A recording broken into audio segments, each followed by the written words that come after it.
If this HFY story found you today, you're about to witness the beginning of a legend. Hana rested her forehead against the transport's observation window, unable to look away as Station Harmony emerged from the endless darkness of space. The colossal diplomatic station resembled a gleaming silver ring, rotating with quiet majesty, while thousands of lights sparkled across its surface, like an artificial constellation. Freighters, warships, and sleek diplomatic vessels drifted around it in carefully choreographed patterns, making the station seem alive. Somewhere inside that vast structure awaited her first real assignment as a representative of Earth. Her pulse quickened. Excitement battled nerves as her hands tightened around the edge of the window. Without looking away from the breathtaking sight, she heard the pilot chuckle. "First time this far from home?" the older Earth veteran asked with a knowing smile. "First time away from Earth at all," Hana admitted. "Is it always this scary?" The pilot laughed. "Wait until you meet the aliens. Then you'll know what scary really means." Hana tried to smile, but her stomach twisted into knots. She had studied for 3 years to get this position. She knew dozens of alien languages, or at least the parts that human throats could pronounce. She had memorized customs, traditions, and diplomatic protocols, but knowing facts from books and actually standing in front of a 3-meter-tall alien were very different things. The transport docked with a soft thump. Hana grabbed her single bag and followed the pilot through the airlock. The station's air tasted different from Earth's air, more metallic and cold. The walls were made of smooth white material that seemed to glow from within.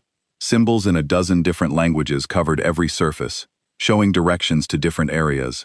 A human man waited for her near the entrance. He was tall and thin, with tired eyes and a polite smile. "You must be Hana. I'm Yuri, one of the other human diplomats. Welcome to Harmony Station." They shook hands.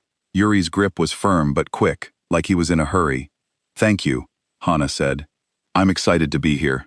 "That'll change," Yuri muttered. He started walking and Hana rushed to keep up.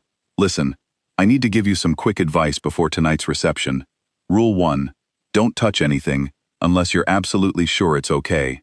Rule 2, don't laugh unless everyone else is laughing. Rule 3, if something looks dangerous, it probably is. Got it?" Hana nodded, though her confidence began to crack. "What kind of reception is it?" "Standard diplomatic greeting. Nothing too formal, just representatives from about 30 different species, all trying not to offend each other while making trade deals." Yuri glanced at her. "The crush will be there. Try not to stare at them." "The crash?" Hana searched her memory. "The warrior species? That's putting it mildly. They're apex predators from a heavy gravity world. They think most other species are weak and useless, especially mammals. They tolerate us because humans have good technology, but they don't respect us." Yuri stopped at a door. "This is your quarters. Get cleaned up and put on something diplomatic. I'll come get you in 2 hours." The reception hall was beautiful and terrifying at the same time. The ceiling stretched up so high that Hana couldn't see the top. Aliens of every shape and size filled the space. Some walked on 2 legs, some on 4. Some had scales, some had fur, and some had skin that seemed to change color as they moved. The air buzzed with dozens of conversations in languages Hana couldn't understand, even with her translator earpiece. Yuri guided her through the crowd, introducing her to various beings. A small blue creature with 6 arms worked for the Trade Commission. A floating jellyfish-like being represented the Science Council. They all seemed polite but distant, studying Hana like she was an interesting bug. Then she saw the crash. They stood in a corner of the hall, and every other species gave them plenty of space. They were massive, easily twice Hana's height, with bodies covered in dark scales that reflected the light like oil. Their faces were long and filled with teeth. Their eyes were golden and seemed to glow from within. When they moved, muscles rippled under their scales like steel cables. "That's Ambassador Velar," Yuri whispered. "He leads the crash delegation. Very traditional, very proud. Don't approach him unless he approaches you first." But Hana wasn't looking at the ambassador. Her eyes had found something else. On a table near the crash groups sat a weapon, curved and beautiful. It looked like a sword, but with a blade that seemed to shimmer and shift. The handle was wrapped in something that looked like leather, and symbols were carved into the metal. It was the most beautiful thing Hana had ever seen. She walked toward it without thinking. Yuri hissed behind her, but she didn't hear him. She reached out and touched the handle, feeling the smooth leather under her fingers. The weight was perfect, balanced like a work of art. The entire room went silent. Hana looked up and found Ambassador Villar staring at her. His golden eyes were wide with something that might have been shock or anger. Every other alien in the room had frozen in place. "I'm sorry," Hana said quickly. She put the weapon down carefully. "I didn't mean to offend anyone. It's just so beautiful." Villar moved closer. Each step shook the floor slightly. He looked down at her, his face unreadable. "You touched a crush warblade?" I'm sorry," Hana repeated. Her mouth went dry. "I should have asked first." "No one touches a crush warblade except the warrior who carries it," Villar said. His voice was deep, like rocks grinding together. "It is forbidden. It is law. I understand. I apologize for my mistake." Hana bowed, hoping that was the right gesture. "It won't happen again." Bethar studied her for a long moment. Then something strange happened. The corner of his mouth twitched, showing even more teeth. "Was that a smile?" "You showed no fear when you picked it up." "Should I have been afraid?" Hana asked honestly. "It's a blade, a tool, a beautiful one, but still just a tool." This time, Villar definitely smiled, though it looked more frightening than friendly. "Most species understand that a crash warblade can cut through steel, that it has taken lives, that touching one without permission might result in losing the hand that touched it." Hana looked at her hand, then back at the ambassador. "But you're not going to cut off my hand, are you?" "No," said. He actually sounded amused. "I am not." The tension in the room broke. Conversation started again, though Hana noticed many aliens still watched her, and the Crush ambassador with interest. Later in the evening, as the reception began to end, Belthar approached Hana again. She was standing alone, watching the crowd, and trying to remember everyone's names. "Human diplomat," he said. "Hana," she corrected gently. "My name is Hana." "Hana," he seemed to test the word. "I wish to inform you of something. My offspring will be arriving at the station in 3 days." "Your child?" Hana smiled. "That's wonderful. How old?" "By your years. Perhaps 10. Still young, still learning control." Feltar's eyes fixed on her. "I tell you this as a warning. Young Crash are dangerous. Their instincts are strong. They do not always control their hunting reflexes. Other species have been hurt by accident. You would be wise to stay away from the diplomatic wing when my offspring arrives." Hana nodded slowly. "Thank you for the warning. I appreciate your concern." Villar studied her again with those strange golden eyes. Then he turned and walked away, leaving Hana to wonder what exactly she had gotten herself into. She thought about his warning all the way back to her quarters. A child who was dangerous even by accident.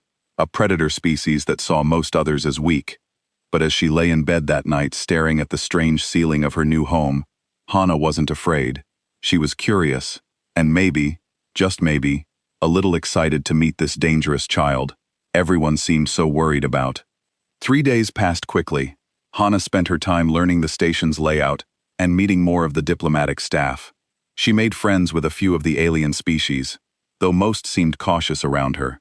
The incident with the warblade had spread through the station gossip networks.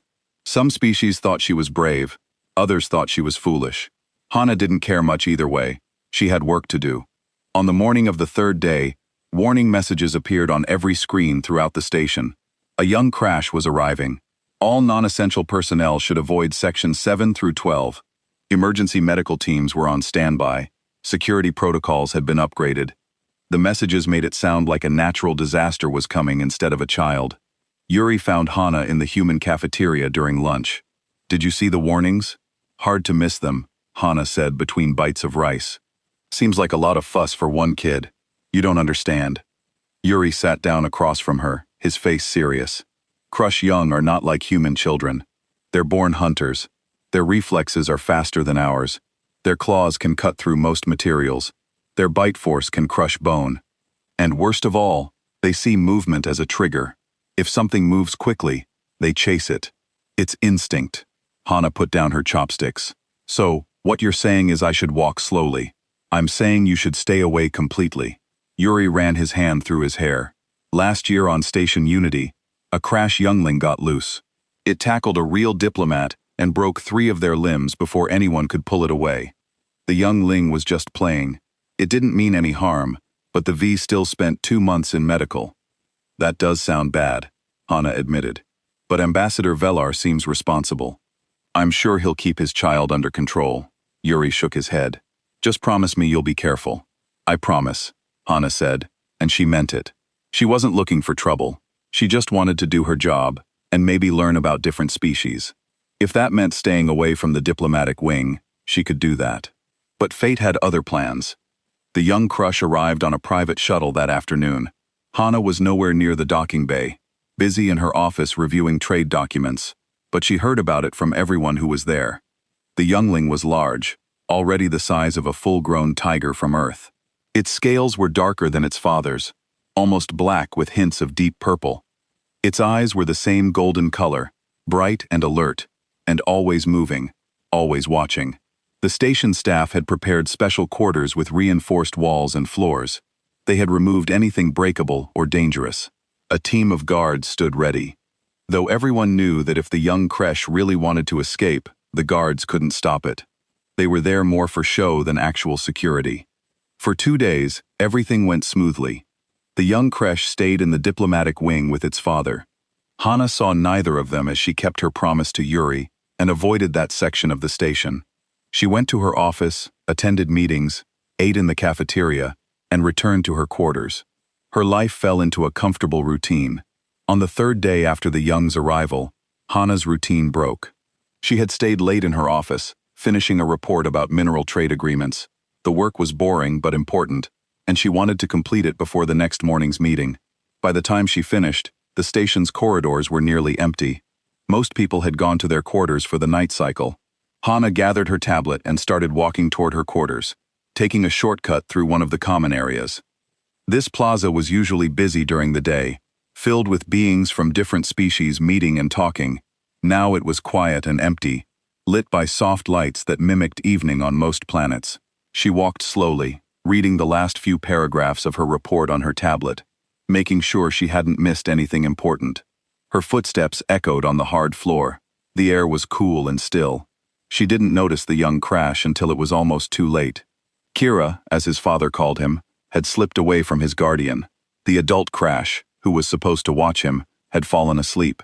Exhausted from 3 days of constant vigilance, Kira was curious and bored and full of energy. He wanted to explore to see the station to find something interesting. He had been following Hana for several minutes, staying in the shadows, practicing his stalking skills like his father had taught him. The human moved in a strange way, bouncing slightly with each step. Her scent was odd, different from the other species on the station. She seemed completely unaware of her surroundings, staring at the glowing tablet in her hands. Every instinct Kier had was screaming at him to pounce. He was young, but he was still Crush. The thrill of the hunt sang in his blood, his claws extended slightly, scraping against the floor with a soft sound. His muscles tensed, his eyes locked onto Hana's legs, calculating distance and trajectory. Across the plaza, a door opened. Tay, the head of human security, stepped out and froze. He saw the young crash crouched low, ready to attack. He saw Hana walking, completely unaware of the danger behind her. His hand went to his communicator, but he knew there wasn't time for backup. "Hana," he shouted, "don't move." But his warning had the opposite effect. Kier's instincts took over completely. The shout meant the prey knew it was being hunted. The hunt was on. The young crash launched himself forward with explosive power, covering the distance to Hana in less than a second. He aimed for her legs, planning to knock her down and then stand over her in victory, the way his father had taught him to finish a hunt in training. His jaws opened, ready to grab and hold. His claws extended fully, ready to grip and control. He let out a shriek, part challenge and part joy. Hina heard the shriek behind her. She spun around and saw something large and dark flying through the air toward her. Time seemed to slow down. Her tablet fell from her hands. Her body moved without conscious thought, reacting on pure instinct developed through millions of years of human evolution. The young crash expected to hit soft flesh. He expected his prey to fall and cry out in fear. He expected victory. Instead, he found himself caught in midair, held firmly, but not painfully. Strong hands gripped him around his midsection, supporting his weight. His momentum was redirected, and suddenly, he was spinning through the air, though he wasn't falling. Hana caught the creature and felt its weight. heavier than she expected, but manageable. Her arms strained, but her legs were strong from Earth's higher gravity. She pivoted on one foot and spun around, using the creature's momentum to help her turn. The motion was instinctive, like catching a large dog that had jumped at her for a hug, and then she laughed. The sound echoed through the plaza, bright and clear and completely unexpected. It was a laugh of surprise and delight, the kind of laugh someone makes when something scary turns out to be fun instead. Tay stopped running, his hand still reaching for his weapon, his mouth hung open in shock. Other beings emerged from nearby corridors drawn by the noise. They saw the young crash held in the air by a human who should have been knocked down and bleeding. They saw the human laughing like this was a game. Ambassador Velar came running around a corner, his face showing the closest thing to panic that a crash could display. He saw his offspring in the human's arms. He saw Hana spinning like she was dancing. He heard her laughing. He stopped so suddenly that his claws scraped lines in the floor. Hana completed her spin and looked at the creature in her arms. It was making confused sounds somewhere between a chirp and a growl. Its golden eyes were wide with surprise. Up close, she could see it was young, with scales that weren't quite as hard as an adult's. Its teeth were sharp, but still growing. Its claws were dangerous, but not yet deadly. "You're just a baby," Hana said, still smiling. She looked into those golden eyes. "Are you playing? Do you want to play?" Kurt didn't understand most of the words, but he understood the tone. It was friendly. It was happy. The prey that wasn't prey was smiling at him, not screaming. The hands that held him were gentle, not hurting him, even though they were strong enough to stop his attack. He made a questioning sound, tilting his head the way young creatures do when confused. Hana carefully set the young crash down on the ground, keeping one hand on his back. She could feel his hearts beating fast under the scales. Without thinking, she scratched behind the ridge, where his neck met his shoulders. The way she used to scratch her neighbor's dog back on Earth. Kier's confusion disappeared, replaced by surprise, and then pleasure. The scratching felt good, really good. He leaned into the touch and made a deep rumbling sound that his translator identified as contentment. His eyes closed halfway, and his tail relaxed. The plaza remained completely silent except for the rumbling sound coming from the young crush. Every being present stood frozen, trying to understand what they were seeing. A human, one of the supposedly weak mammalian species, was casually petting a crush youngling like it was a domestic animal, and the youngling was enjoying it. Hana continued scratching behind Kira's neck ridge, unaware of the shock radiating through the crowd. She was smiling, completely relaxed. "You're very soft under these scales," she said to Kerr. "I thought you'd be all rough, but you're smooth, like a snake I once held at a zoo." Kier made another rumbling sound and pressed closer to her leg. This human was strange, but nice. She made good feelings happen with her hands. She smelled interesting, like something he wanted to be near, and she wasn't afraid of him at all, which confused him, but also made him feel safe. Velar approached slowly, each step careful and measured. He kept his claws retracted and his posture non-threatening. When he spoke, his voice was quieter than usual. "Human, step away from my offspring." Hana looked up and saw the ambassador. She immediately felt embarrassed. "Oh, Ambassador Belveltar, I'm so sorry. Did I hurt him? He jumped at me and I reacted. I didn't mean to grab him so roughly." Velar's eyes widened. She was apologizing for possibly hurting Kerr. She should be bleeding on the floor right now. She should be screaming in pain. She should be in medical with broken bones and torn flesh. But instead, she was worried about whether she had been too rough with a predator that could have killed her. "You did not hurt him," Velar said carefully. "But I must ask, how did you catch him? Crush younglings are fast. Their attacks are difficult to predict. Most species cannot react in time." Hana shrugged, still keeping one hand on Kier's back. The young crash hadn't moved away from her. "I don't know. I heard a noise. I turned around. I saw something coming at me, and I just caught it. My body moved before I could think about it." Tay finally reached them, though he kept a safe distance from Kier. "Hana, are you hurt? Did he scratch you?" Hana looked at her arms. There were a few red marks where Kerr's claws had made contact, but the skin wasn't broken. Just some scratches. Nothing serious. "I've gotten worse from my friend's cat back home." "Cat?" Velar repeated. "What is a cat?" "It's a small predator from Earth," Hana explained. "Humans keep them in their homes as companions. They have claws and teeth, and they hunt small animals, but they're also very soft, and they purr when they're happy. She looked down at Kerr, kind of like he's doing now. The gathered crowd began to murmur among themselves. A human who kept predators as pets? A species that considered claw marks minor injuries? What kind of death world had humans come from? Yuri pushed through the crowd, his face pale. Hana, thank God you're okay. I thought he stopped when he saw her calmly standing there with the young Crash leaning against her leg. What is happening right now? I think we're making friends, Hana said. She looked at Veltar.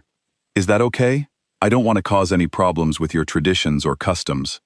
Veltar didn't know how to answer. His mind was still trying to process what he had witnessed. Kier, his fierce and energetic offspring, was acting like a domesticated creature. The human had caught him mid-attack with reflexes that should have been impossible. And now she was asking permission to be friends. Kier, Beltar said, switching to the Crash language. Come here. Kier looked at his father, then at Hana, then back at his father. He made a small unhappy sound, and pressed closer to Hana. Now, Velar said, his voice taking on a firm tone that all Crash younglings understood meant serious business. Reluctantly, Kier pulled away from Hana and walked to his father, but he kept looking back at her, his tail dragging on the ground, and a clear sign of disappointment. Velar placed a large hand on his offspring's head. You disobeyed. You left the quarters. You attacked without permission. I wasn't attacking, Kier protested in the Crash language. I was hunting for practice like you taught me. Hunting requires permission on a diplomatic station, Veltar said. But his voice was less angry than it should have been. He was too distracted by what had happened. He looked at Hana. I apologize for my offspring's behavior. He is young and still learning control. Please don't be too hard on him, Hana said. He's just a kid. Kids make mistakes. That's how they learn. She smiled at Kier. Maybe next time you could ask, before you jump on someone. I would have played with you if you'd just asked. Kier didn't understand all the words, but he understood the smile and the tone. He made a happy chirping sound. Belar studied Hana with new intensity. You would play with him knowing what he is, knowing that he could hurt you even by accident. Sure, Hana said simply. I grew up around dogs and cats. I know how to play safely with animals that have teeth and claws. You set boundaries, you pay attention to their signals, and you stop if things get too rough. It's not complicated, but Crash younglings are not dogs or cats, Vilar said. They are predators. They are dangerous. Hana tilted her head, thinking, with respect, Ambassador, everything is dangerous if you're not careful. Humans are dangerous too, if you think about it. We survived on a planet with all kinds of predators trying to eat us. We learned to work with some of them. We made friends with wolves and turned them into dogs over thousands of years. We figured out how to live alongside big cats and bears and sharks. We're not as weak as everyone seems to think. The crowd murmured louder now. A small blue alien with 6 arms stepped forward. You lived with sharks? The water predators with multiple rows of teeth. Some humans swim with them for fun. Hana said they're not as dangerous as people think, if you know how to behave around them and respect them. A floating jellyfish-like being made a sound that the translator rendered as laughter. No wonder humans seemed so calm during first contact. You came from a world where everything was trying to eat you, so meeting new species was just another normal day. Hana hadn't thought about it that way before. But maybe the alien was right. Earth was dangerous. Humans had learned to adapt, to be careful, to respect danger without being paralyzed by fear. Maybe that did make them different from species that evolved on safer worlds. Beltar looked down at his offspring, who was still watching Hana with interest. He looked at the scratches on Hana's arms, barely visible and clearly not bothering her. He looked at her face, open and friendly, and completely unafraid. Something shifted in his understanding of humans. I must discuss this with my offspring, Belthar said formally. We will return to our quarters. But Hana, if you are willing, perhaps you could visit tomorrow. During the day cycle with supervision, Kay should learn about different species, and clearly he has taken an interest in you. Hana's face lit up. I'd love that. Thank you, Ambassador. Velar nodded slowly. He placed a hand on Kira's back and guided him away. Kir kept looking back at Hana until they turned a corner and disappeared from view. The crowd began to break up, beings returning to their quarters or duties. But the murmuring continued. Everyone would be talking about this for days, maybe weeks. The human who caught a crush young Ling, and made friends with it. The impossible moment when prey became something else entirely. Tay waited until most of the crowd had left before approaching Hana. That was either the bravest or the stupidest thing I've ever seen. Probably a bit of both, Hana admitted. She bent down to pick up her fallen tablet, relieved to see it wasn't broken. But he's just a kid, Tay. A big kid with sharp teeth and claws, sure, but still a kid. I couldn't just let everyone treat him like a monster. Most species would, Tay said. Crasher feared throughout the galaxy. Their reputation as warriors and hunters is well earned. Maybe, Hana said, but fear doesn't help anyone make friends. And isn't that what we're supposed to be doing here? Making friends with other species. Tay smiled despite himself. I suppose that is the job description. He walked with her toward her quarters. But please be careful tomorrow. Kay might be young, but he's still dangerous. Don't let your guard down. I won't, Hana promised. But I also won't treat him like a monster. There's a difference between being careful and being afraid. Back in the diplomatic quarters, Vilar sat with his offspring and tried to explain what had happened. But Kier wasn't interested in lectures. He wanted to know when he could see the nice human again, the one who laughed and scratched his neck and made him feel safe and happy. Vilar realized that his offspring had just taught him an important lesson. Humans weren't weak. They were something entirely different. Something the galaxy had never encountered before. And that thought both excited and worried him in equal measure. By morning, the entire station knew what had happened. Security footage of Hana catching Cure mid-air had spread through the diplomatic networks. Beings from dozens of species watched the recording over and over, trying to understand what they were seeing. The human moved so fast, her reaction time was incredible, and the way she spun with the young Crash in her arms, laughing like it was all a game, that was the part that confused everyone the most. Hana woke to find 17 messages waiting for her. 3 were from other human diplomats congratulating her on not dying.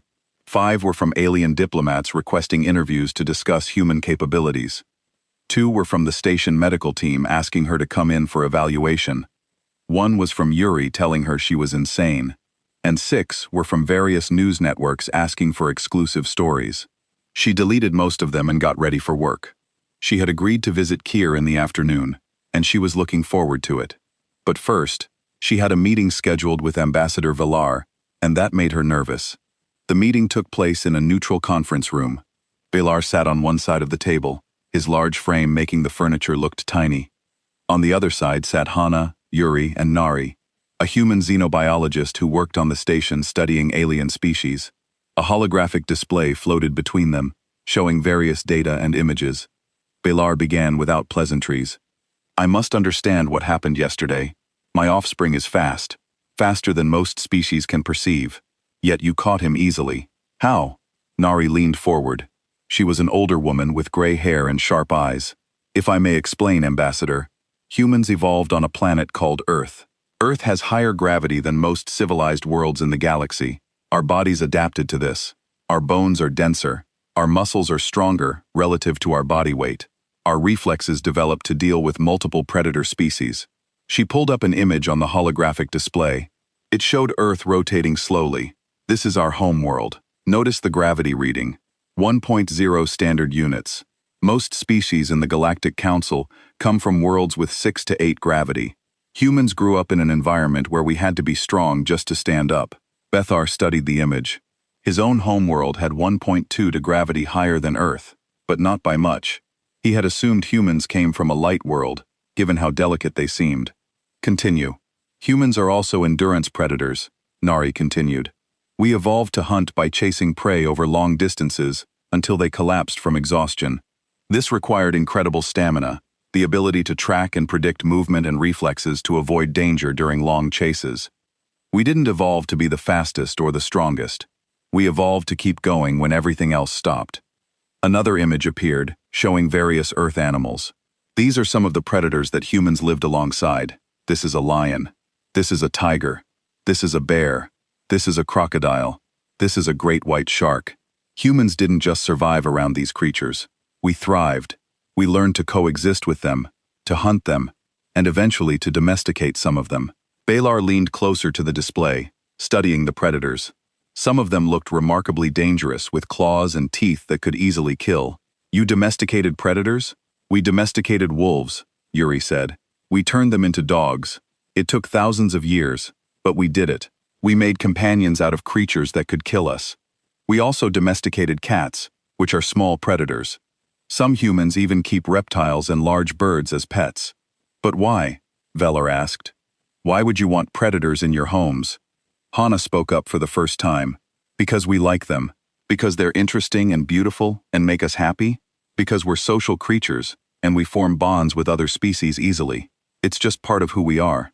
Nari pulled up another image. This one showed a human child hugging a large dog. Humans bond with other species in a way that's rare in the galaxy. We see a creature, and our first instinct isn't fear or aggression, it's curiosity. We want to understand it, to connect with it, maybe to make friends with it. This trait helped us survive on Earth where cooperation was essential. Your planet sounds like a nightmare, Belthar said bluntly, full of dangers and predators. It can be dangerous, Hana agreed. But it's also beautiful, and the danger taught us to be adaptable. We learned to use tools, to work together, to think creatively. We became good at reading body language from other species because our lives depended on knowing if an animal was about to attack or was just curious. Velar sat back, his mind working through this new information. So when Kerr jumped at you, you didn't see a deadly predator. You saw a young creature playing. Exactly, Hana said. His body language was all wrong for a serious attack. His eyes were wide with excitement, not focused with intent. His claws were extended but not locked. He was pouncing the way puppies pounce. I've seen it 1,000 times from dogs back home. Puppies? Felar asked. Baby dogs, Yuri clarified. Human children often grow up with puppies and kittens. We teach our young to interact safely with animals from an early age. Belar was quiet for a long moment. Then he asked the question that had been bothering him all night. The scratches on your arms. I saw them. You barely noticed them. How much pain can humans tolerate? Nari pulled up medical data. Compared to most species, quite a lot. Our pain receptors are less sensitive than many others. We evolved this way because on Earth, stopping to deal with minor injuries during a hunt or while fleeing danger could get you killed. Humans learn to keep going, even when hurt. We have documented cases of humans continuing to function with broken bones, deep wounds, and severe injuries that would incapacitate most species. This seems impossible, Feltar said, but he had seen the evidence with his own eyes. Anna had been scratched by crash claws and had treated it like a minor inconvenience.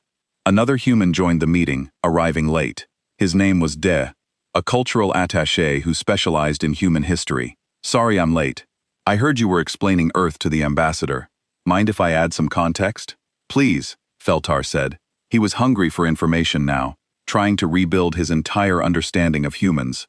Day sat down and pulled up images on the holographic display.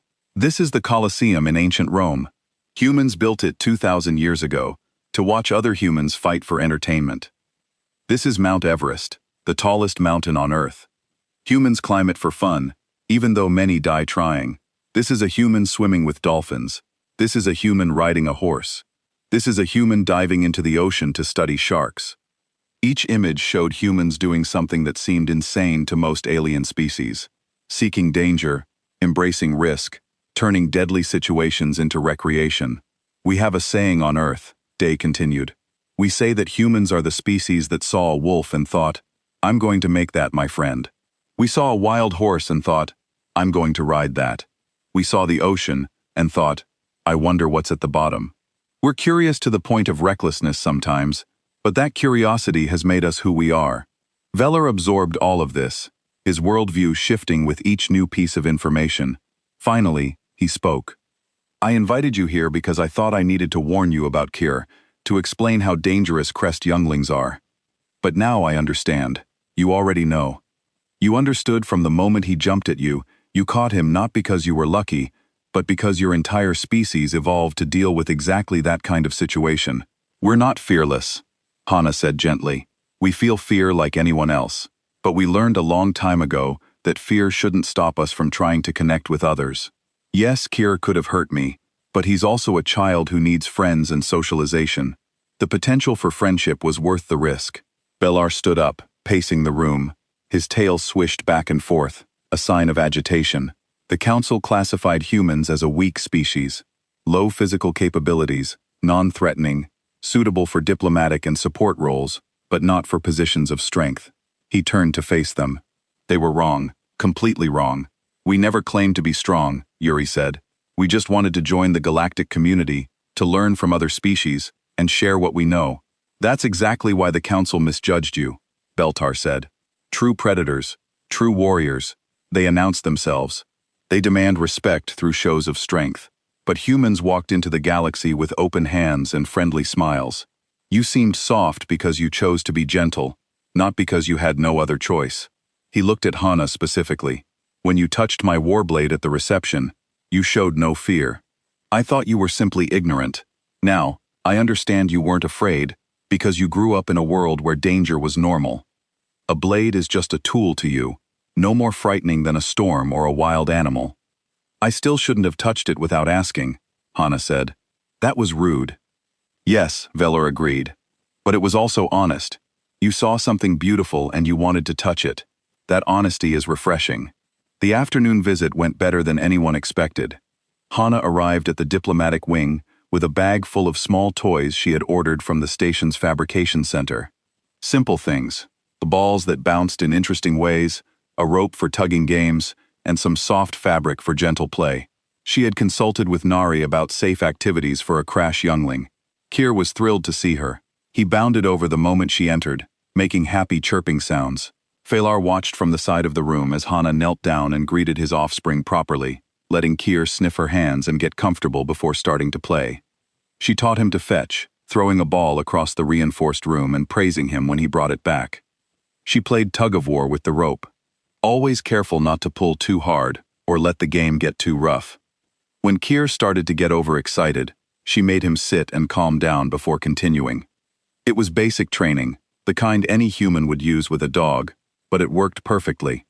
Velar realized he was seeing something extraordinary. Hana was teaching his offspring control through play. She was setting boundaries kindly but firmly. And Kier was responding, learning, becoming calmer and more focused with each passing minute. Over the next few weeks, Hana visited regularly. She became Kier's favorite person on the station. He would wait by the door for her, his tail wagging slightly when he heard her footsteps. She brought new games and activities. She told him stories about Earth, about the animals that lived there, about human children and their adventures. Kier listened with complete attention, his golden eyes bright with interest. Other species began to notice the change in the young Kresh. Kier was calmer around the station. He no longer saw every movement as an invitation to pounce. He had learned to control his hunting instincts, to channel them into appropriate play rather than dangerous behavior. All because a human had treated him not as a monster to be feared, but as a child to be taught and befriended. Velar watched and learned. He started observing the other humans on the station more carefully. He saw how they interacted with different species. Always friendly, always curious, never showing fear, even in situations that would terrify most beings. He saw their strength hidden beneath gentle manners. He understood now that humans were perhaps the most dangerous species he had ever met, precisely because they didn't look dangerous. One evening, Velar invited Hana to his quarters for a cultural exchange. He wanted to show her Krush traditions, and he wanted to understand human traditions better. They sat together while Kier played with his toys nearby, occasionally coming over for attention before returning to his games. I have been thinking, Velar said, about how humans might change the galaxy. Hana looked up from the Krush tea she was trying.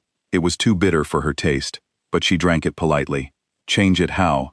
Most species in the council maintain strict boundaries. We interact for trade and politics, but we remain separate.